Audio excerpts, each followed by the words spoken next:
Olá, pessoal, sejam bem-vindos e bem-vindas à Conversa com Especialistas, o nosso encontro mensal, onde nós vamos conversar e tratar de temas relacionados à inovação pública. A ideia é que a gente se reúna sempre com especialistas do tema para conversar um pouco sobre os conteúdos que vocês estão acompanhando e vivenciando no curso e também o que está acontecendo no mercado. No nosso encontro de hoje, a gente vai conversar com o Hudson Mendonça, ele é coordenador do Grupo de Trabalho de Compras Públicas de Inovação da FINEP e editor executivo do MIT Technology Review. E o Adalberto Maciel, coordenador-geral de Propriedade Intelectual na Procuradoria do INPI. Ambos professores aqui da InovaC, vocês já conhecem bem os nossos professores. Eu sou Rafael Cuba, coordenador pedagógico do curso. E a ideia é que hoje a gente converse para falar um pouco mais sobre os desafios da inovação pública. Antes disso, eu queria que vocês contassem um pouco para a gente a história da InovaC, falassem mais como que a InovaC contribui para o sistema de inovação no Brasil. Legal, Rafael. Obrigado, pessoal, que está acompanhando aqui a gente. Então, a InovaC, né, ela surgiu da ideia, né, que eu, Bruno e Adalberto tinha como dor, né, no mercado de ter cursos de inovação mais focado para especialistas. A gente vê aí no mercado uma série de cursos que falam sobre inovação, mas cursos que têm um aspecto mais amplo, né? Cursos de inovação aberta, de gestão de inovação, de marketing digital, são conteúdos mais amplos, mas alguns nichos específicos que são muito necessários serem preenchidos não tinham cursos específicos. Por exemplo, né, o nosso curso carro-chefe que a gente está dando agora, que é o curso de encomendas tecnológicas, compras públicas de inovação e alianças estratégicas, né? As contratações para inovação. Então, esse curso não existia no mercado disponível. Então, a gente se propôs a trazer, né, esse curso, a montar um curso desse do zero, com os maiores especialistas do Brasil associados ao tema. A gente tem feito isso, né, tem construído outros produtos da InovaC com o mesmo espírito. Por exemplo, a questão de Corporate Venture Capital, um curso que a gente deve lançar aí em breve. Então, o posicionamento da InovaC tem sido esse: fazer cursos de alguns nichos específicos ligados à área de inovação, seja para empresas públicas, seja para empresas privadas, mas com os maiores especialistas no tema. Então, esse é o posicionamento. Ele surgiu, né, de uma conversa de três especialistas, né, eu, Adalberto e Bruno. A gente trabalha com o tema há muitos anos, né, a gente pode dizer há décadas, aí, denunciando um pouco da nossa idade, mas é importante a gente tentar buscar isso, obviamente, convidados, né, como a Tânia, né, Pimenta, do TCU, o Howen, né, agora da BNI, né, estava há pouco tempo no IPEA. Então, a ideia é que a gente tenha na InovaC os conteúdos de ponta para nichos de inovação, sempre com os maiores especialistas, de maneira acessível. Aí a gente pode falar um pouco nas próximas rodadas aí como é que funciona o nosso curso, sempre com aulas ao vivo, todo mês, né, como a gente está fazendo aqui agora nesse momento, mas também outras aulas aí que vão ter todos os meses disponíveis com esses maiores especialistas.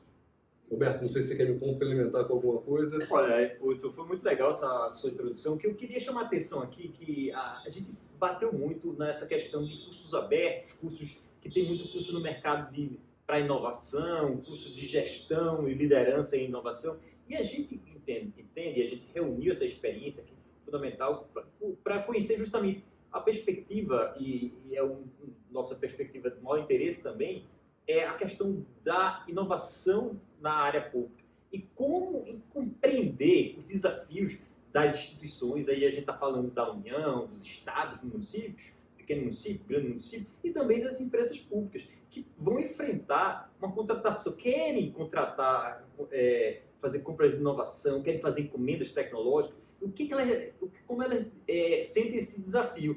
E isso é importante, que a gente reuniu pessoas que têm experiência em temas de inovação, têm experiência em contratações públicas, têm experiência em propriedade intelectual, têm experiência larga em política de inovação e tem uma perspectiva larga também na área pública. Isso ajuda muito. E aí eu chamo a atenção que, como no nosso treinamento, já demos treinamentos também presencial, hoje estamos com essa experiência aqui online para tentar alcançar o máximo possível, né? Isso é importante destacar. Por exemplo, empresas como a Petrobras, Furnas, Eletrobras, em que a gente treinou pessoas ligadas diretamente à inovação para justamente lidar com a complexidade e desafios de conduzir contratos como encomendas tecnológicas.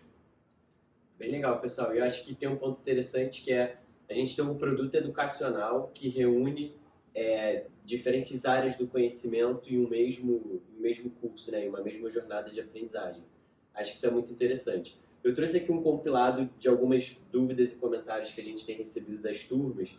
Eu queria que vocês comentassem um pouco sobre esse contexto de compra pública de inovação no Brasil, considerando que muitas vezes, e aí pegando aqui o que a gente recebe de comentários, isso parece algo muito distante assim, da realidade ou da prática de alguns dos nossos alunos. Então, alguns dos comentários citavam, por exemplo, olha, quando eu vejo essa discussão é interessante, parece relevante, mas parece muito distante. Parece que isso não vai acontecer tão cedo aqui no nosso país, aqui dentro da minha organização. Então, eu queria que vocês comentassem um pouco como vocês têm observado a compra pública de inovação no Brasil. Se está realmente muito distante?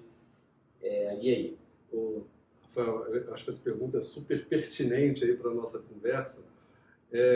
Primeiro, acho que vale contextualizar porque as pessoas acham que isso não vai acontecer, né? Gera uma certa ansiedade, mas se você olhar a legislação brasileira, ela começou a discutir os instrumentos que eles chamam orientados pela demanda, que são todos esses que a gente aborda no curso, em 2016, com a mudança da lei de inovação, que foi regulamentada só em 2018, e que só veio realmente com a força total, com um grande compilado de instrumentos que a gente aborda, todos eles, né, durante o nosso curso, com abordagem diferente, como é que utiliza, como é que se complementam cada um deles em módulos diferentes, inclusive do curso, em 2021, né, com a nova lei de compras públicas e o marco legal de startups e empreendedorismo inovador, que trouxeram alguns outros instrumentos.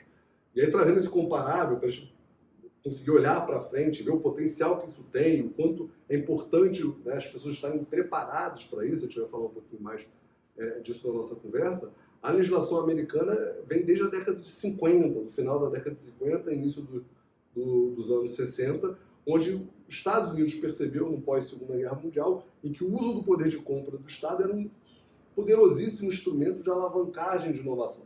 Né? Por exemplo, grandes fatos que a gente também aborda lá na aula, né? Somente no módulo 3 e no módulo 4, tem encomendas tecnológicas super importantes, né? Como a própria internet, como o GPS, como mandar o homem para a Lua e ele voltar depois, né? A missão Apollo foi um conjunto de encomendas tecnológicas feitas pela DARPA, Agência de Defesa Americana, e se você pegar esse benchmark internacional e trazer para o Brasil, aí a gente consegue enxergar para frente o que vem, qual é a importância desses instrumentos. Se a gente pegar alguns números do Brasil, né, por exemplo, o Brasil hoje, né, as compras governamentais de qualquer natureza, não só de inovação, totalizam cerca de R$1 trilhão, que dá mais ou menos 12% do PIB, um pouco abaixo da média da OCDE, que geralmente compra cerca de 15% do PIB. Você pegar esse 1 trilhão e usar o que os países da OCDE estão começando a utilizar como política, ou seja, reservar de 2,5% a 5% das compras serem compras de inovação, estão sendo estabelecido por várias políticas de vários países, que o Brasil também está discutindo, isso é legal ressaltar, né? A gente está aqui nesse momento podendo fazer essa interação mais marcada no tempo, né? A gente está aqui falando diretamente do final aqui de 23. Isso está sendo discutido agora, em várias frentes, né? A gente está falando do PAC, tem um grupo de trabalho específico para compras públicas de inovação, você tem uma série de outros instrumentos, e se a gente pegar esses 2,5% a 5% e trazer para a realidade brasileira, a gente está falando aí algo em torno de 26 a 52 bilhões de reais sem nenhum impacto fiscal. Ou seja, só usando o orçamento que já existe, pegando um pedacinho dele, que é o que os outros países estão usando, e aplicando inovação. Então é disso que a gente está falando. É algo, se a gente for comparar com os instrumentos orientados à oferta, algo entre 3 a 6 vezes o FNCT, o principal fundo de investimento em ciência e tecnologia do Brasil. Então a gente está falando aí de aumentar muito o potencial.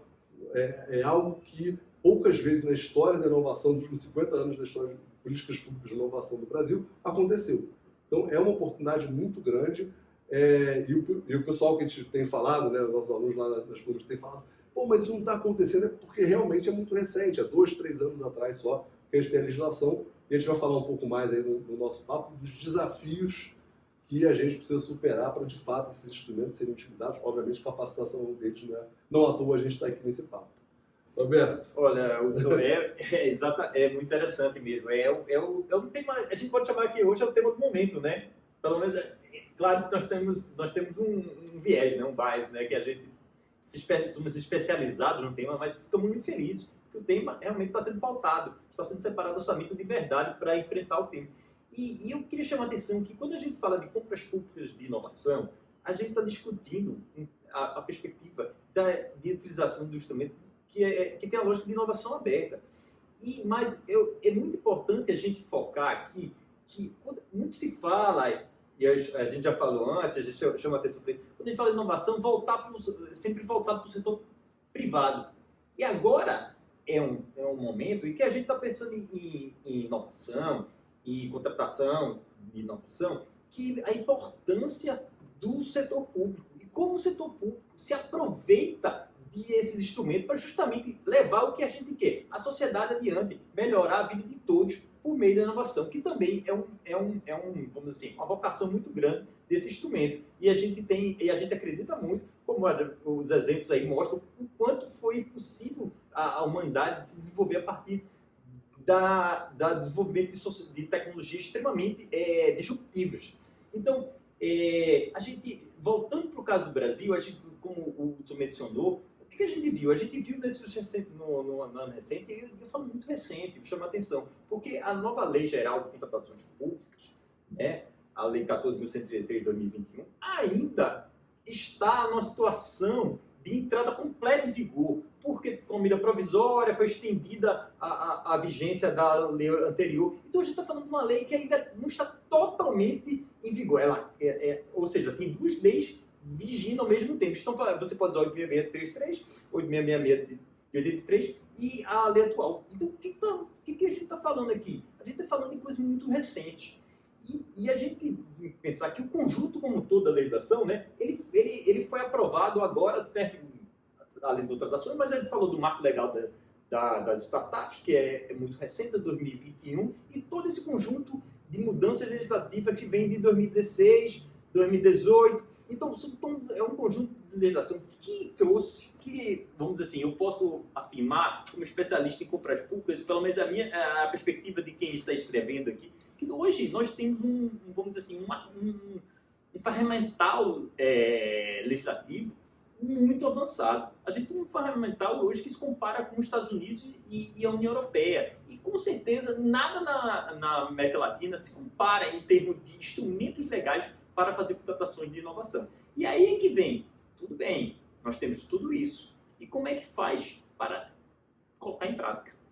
E aí que aparece e a gente vai esbarrar, que a execução, a implementação, a gente vai encontrar, como falou, muitas barreiras. É isso que eu vejo. Só te complementando também, esse bate-papo aqui, isso que você falou é fundamental ligar com o conceito de programas orientados à missão. Então, as missões, né, cada vez mais os países estão entrando nesse conceito de orientados a missões e, obviamente, essa legislação, como você mencionou, faz total sentido para a gente endereçar esses desafios. E me chama a atenção na fala de vocês duas coisas. Acho que a primeira é como esse é um movimento muito recente, mas muito grande e estruturado no Brasil, se capacitar, né, e fazer curso, se preparar para transitar por esses instrumentos e conseguir atuar na prática de forma inovadora no setor público vai ser importantíssimo. E o segundo ponto, que é um ponto que eu brinco muito, que é um dos motivos de orgulho da I9C, que é como vocês estão na vanguarda desse movimento aqui no Brasil, né? Então, acho que esse também é um ponto muito interessante, que vocês acabam não se colocando dessa forma, mas eu posso colocar, que é, enfim, como a gente está aí, de fato, conversando e pensando nos nossos produtos de treinamento, de capacitação, por quem está fazendo isso acontecer na prática. Mas pegando o último ponto do que o Adalberto trouxe, né, enfim, como a legislação ela está avançando para apoiar as empresas públicas para essa inovação, mas que ainda existem algumas barreiras. Quais são essas barreiras? Legal.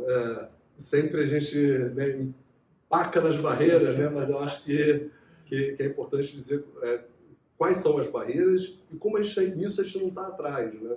Tem um estudo relativamente recente, de 2018, da OCDE, em que ela perguntou para os demandantes, ou seja, quem faz os atores que fazem as compras públicas de inovação, quais são os maiores desafios.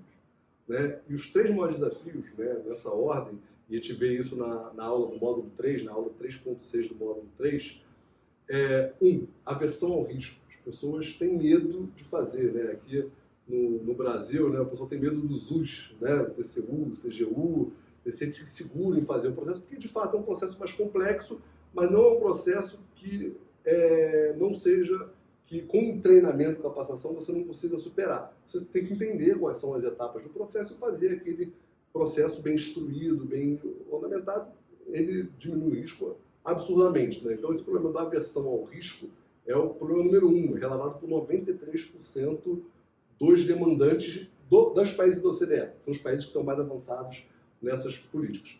O item número 2, gestão e coordenação. Ou seja, eles não sabem gerenciar o processo. O processo de compra de inovação ele é bastante diferente do processo de uma compra regular do Estado. Uma compra regular, você especifica o que você quer comprar e você vai adquirir aquele produto. Muitas vezes, quando você faz uma compra pública de inovação, você não sabe nem exatamente o que você está comprando. Você compra uma solução, um problema, né? Você compra algo que vai resolver um problema. Então, você pode, né, o que você vai comprar não existia ainda. Como é que você compra isso? Como é que você chega aos resultados esperados? Que são atender às demandas do Estado. Então, também muita gente não sabe coordenar esse processo. E o terceiro, né, todos esses 2 são influenciados por treinamento, né? Ou seja, você diminui a aversão ao risco quando você tem mais conhecimento sobre qualquer coisa, né? Ou seja, você treina muito, pular de paraquedas não passa a não ser algo tão arriscado quanto alguém que não tem treinamento. Mesma coisa, você aprender a gerir e coordenar. Agora, o terceiro não, o terceiro é na veia, é capacidade. O terceiro problema é relatado por 87% dos membros, né, dos demandantes dos países da OCDE, exatamente não ter competência, não saber como é que lida, não ter o conhecimento de quais etapas são, como é que você instrui todo esse processo, como é que você acompanha toda essa jornada de aquisição. Então, esses 3 primeiros itens que são relatados, depois vem dinheiro, legislação, que o Brasil já superou, como o Adalberto bem colocou, apoio político, né? Você precisa ter, de fato, um arranjo para ter um apoio, mas isso está lá embaixo. Ou seja, os 3 principais pontos relatados pela OCDE são problemas mitigados por treinamento e capacitação. O que é legal, o TCU, né, e o Instituto Telos fizeram recentemente, junto com o BID, um estudo aí no Brasil, perguntando mais ou menos a mesma coisa. Né? Ou seja, por que vocês não usam tanto os instrumentos, quais são os riscos, por que você não... Porque você, potencial demandante de compra pública de inovação, não está fazendo isso de uma maneira mais ampla. Os resultados foram muito parecidos. Né? Aversão ao risco, medo dos órgãos de controle. Então, ou seja, de fato é um problema, é o maior problema que a gente precisa enfrentar. E eu acho que é exatamente por isso, né, que surgiu a ideia de vamos fazer um curso especializado nisso. E eu acho que vale lembrar também, né, Rafael, da nossa metodologia. Né? A gente fez várias mudanças metodológicas para atender o que as pessoas estavam demandando. Então, o nosso produto ele consegue entregar o melhor dos 3 mundos. Né? Ou seja, o conteúdo ele é todo feito numa plataforma online, em que você assiste a hora que você quiser, conforme a sua disponibilidade do tempo. O segundo, que é o conversa com especialistas, aí você realmente tem que se adaptar à sua agenda àquilo, mas em compensação você fala ao vivo com os maiores especialistas do Brasil todo mês. Então, quem tem acesso à plataforma tem acesso a todo mês a uma conversa dessa com o especialista, pode interagir com ele nas nossas lives. E o terceiro produto, que é on demand, que é a tutoria, que, obviamente, estados, municípios, órgãos governamentais de outras esferas que tiverem interesse em, não, olha, já estou preparado, fiz o curso, eu vi os especialistas, agora eu quero fazer, pode entrar em contato com a gente e fazer a demanda para umas 4 sessões de tutoria em que você constrói o seu caso com tutorias associadas e aí no final já está pronto para implementar. Então, acho que assim, a gente fez toda essa jornada para resolver esses 3 problemas que são hoje os relatados por estudos, por pesquisa, tanto a OCDE quanto aqui no Brasil, como os maiores desafios para se, de fato, implementar encomendas tecnológicas, compras públicas de inovação e outras alianças. Sempre vão saber que o problema não é só nosso, né? Que exatamente. é só com a gente. Tamo junto, né? Tamo junto. Tamo junto. nisso. Exatamente. Quais outros desafios, Adalberto, você traria? Olha, Rafael, essa questão do desafio, eu acho, assim, os desafios estão sempre presentes, né, na nossa vida. O desafio, na verdade, é o que nos motiva, né? Eu acho que isso é uma coisa que é filosófica, mas ao mesmo tempo é prática. Eu acho que todo mundo é motivado por desafios, superar obstáculos.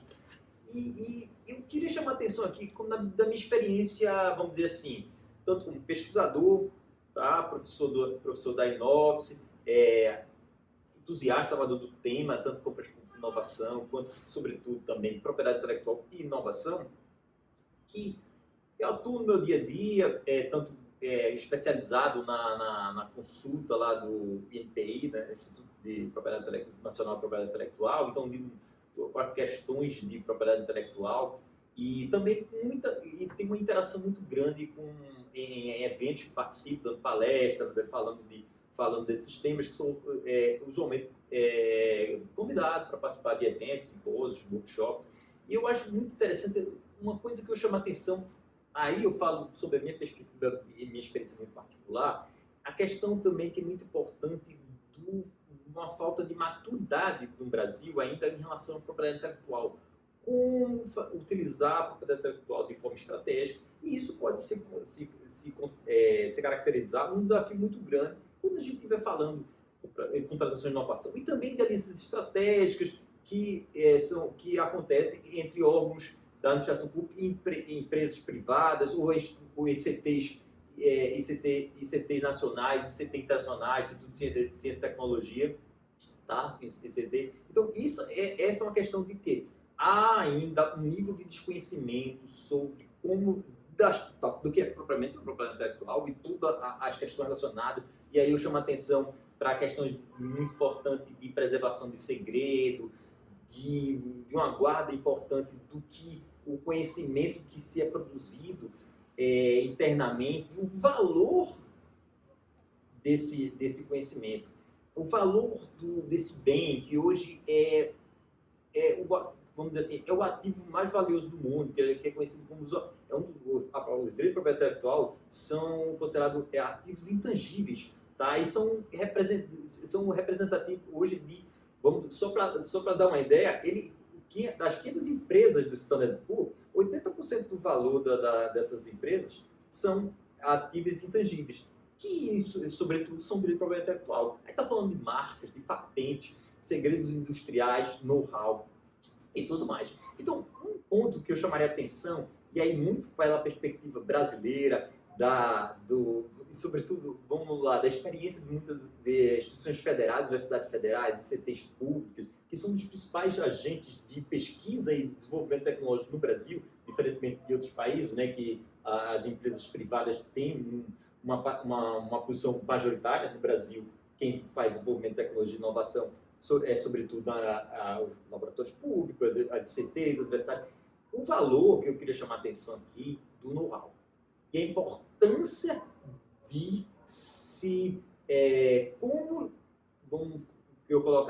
como proteger esse know-how e como é possível extrair valor desse know-how por meio de contratações de aliança estratégica. O know-how, ele pode ser licenciado, ele pode ser cedido. Licenciado você autoriza o uso por meio de pagamento de royalties, como fosse um aluguel. E a cessão é como fosse uma venda. Então eu estou dando uma pincelada aqui nesse assunto que é extremamente complexo, eu poderia falar horas sobre esse assunto, sou entusiasmado desse tema, mas eu queria só mostrar esse exemplo, o potencial, os desafios e os interesses que é esse tema da propriedade intelectual e o quanto ele pode se caracterizar tanto um desafio, e ao mesmo tempo, o quanto que ele se mostra como vamos dizer assim, uma oportunidade muito grande.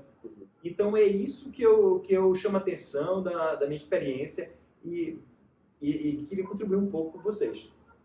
Muito bom. E eu acho que tem um ponto interessante, até quando a gente fala de inovação, que é essa relação entre problema e oportunidade, né? Então, falar de desafio não deixa de ser uma conversa também sobre possíveis oportunidades para que, enfim, nossos alunos e todo mundo que acompanha o ABC consiga atuar de forma inovadora dentro das suas organizações. Então, é muito legal, assim, acho que também ouvir desafios gera uma provocação para essa volta para o curso, né, para os módulos. Então, a ideia é que a gente construa exatamente essa conversa entre os especialistas aqui no nosso encontro mensal e a jornada de aprendizagem de vocês no curso. Ora falando de desafios, ora trazendo estratégias e cases. Aguardem os próximos capítulos e os próximos especialistas, mas a ideia é exatamente a gente fazer essa provocação e conectar um pouco mais essa nossa conversa com o que está sendo construído nos módulos. Eu queria muito agradecer a participação de vocês, saber se vocês querem fazer mais alguma. Eu queria complementar, né? Assim, o Roberto às vezes tem a questão de humildade dele, né? Mas ele fala amplamente sobre essa questão de propriedade intelectual nos módulos lá do nosso curso, né? Um módulo específico para falar disso.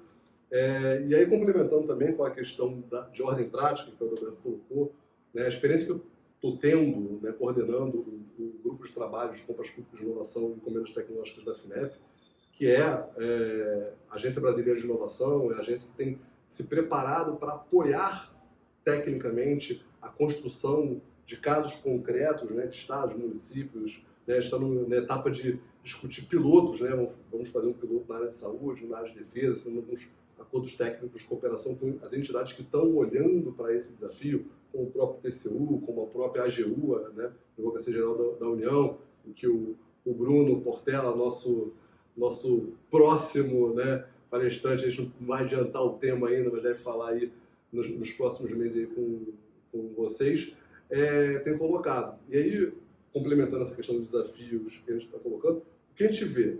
De fato, tem muita gente na prática, e aí, plugando aí com o que o Rafael complementou, não fazendo porque, de fato, não se sente preparado. Eu acho que essa é a mensagem que talvez eu gostaria de reforçar nesse finalzinho aí do nosso bate-papo. Assim, não tem por que não se sentir preparado mais, né? Você pode fazer a questão do curso, lá tem um trabalho final, atividades práticas em que você constrói de fato esse caso. Se quiser dar um salto adiante, entre em contato com a gente para a questão do programa de tutorias, que aí os próprios especialistas, né, eu, Adalberto, Bruno e outros especialistas vão ajudar nessa jornada, a construir essa jornada, para de fato a gente destravar todo o potencial que esse instrumento tem e fazer aí o Brasil ser cada vez mais líder em inovação, né, seguir o caminho aí dos países desenvolvidos. É uma frase que eu gosto muito de falar lá no âmbito da FINEP, de ordem prática, né? A missão da FINEP é transformar o Brasil por meio da inovação. E é isso que vai fazer a gente ter uma diferença entre ser um país subdesenvolvido, né, agroprimário exportador, com baixo valor agregado, acho que o Roberto falou, da importância dos ativos intangíveis na formação do valor, não só das empresas, mas dos países, mas também dar esse salto aí para desenvolvimento e tudo mais, e o caminho passa pelos instrumentos orientados pela demanda, passa pelas compras públicas de inovação, e a gente aí quer contribuir e ajudar em toda essa jornada. Muito bom. Maravilhoso. Pessoal, muito obrigado, e eu não queria deixar de registrar que vocês podem mandar perguntas, comentários, o que vocês estão achando dos módulos, das aulas. As perguntas, elas sempre serão insumos para as outras conversas com os especialistas. Conhecer também as questões e as inquietações de vocês vai ser importante para a gente construir encontros cada vez mais conectados com a realidade e com o que vocês estão experienciando no dia a dia. Outro lembrete importante é para vocês acompanharem a InovaC nas redes sociais, no Instagram, no LinkedIn e aqui no YouTube. Seja o acesso a essa conversa via a nossa plataforma, seja via YouTube, são canais importantes aí para a gente se manter conectado. Então, fiquem bem, bons estudos, se cuidem e até a próxima. A gente se vê em breve na próxima conversa com o especialista. Pessoal, Valeu. Até a próxima.